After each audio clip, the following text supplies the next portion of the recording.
করছেন জামায়াত ইসলামী রাজশাহী চারঘাট উপজেলার উদ্যোগে বিজয় দিবস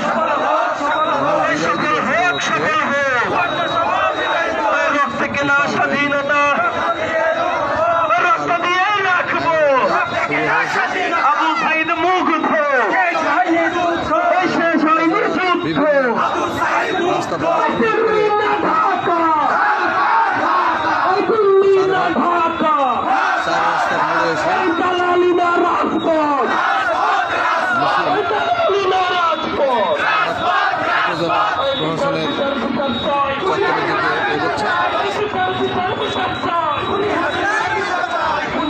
বিশাল মিছিল, 16 বছর রাজনৈতিকভাবে তারা নিপীড়িত লাঞ্ছিত থাকার পরে গত 5 আগস্ট বৈষম্য বিরোধী আন্দোলন, ছাত্রদের আন্দোলনের মুখে স্বৈরাচারী সরকার শেখ হাসিনা পদত্যাগ করে দেশ থেকে পালিয়ে যায়। এর প্রেক্ষিতে বাংলাদেশ জামায়াত ইসলামী মুক্ত পরিবেশে বিভিন্ন সভা সমাবেশ এবং মিছিল করার একটা অধিকার পায়। আজকে তারই অংশ হিসাবে মহান বিজয় দিবস উপলক্ষে আজকের এই র্যালি।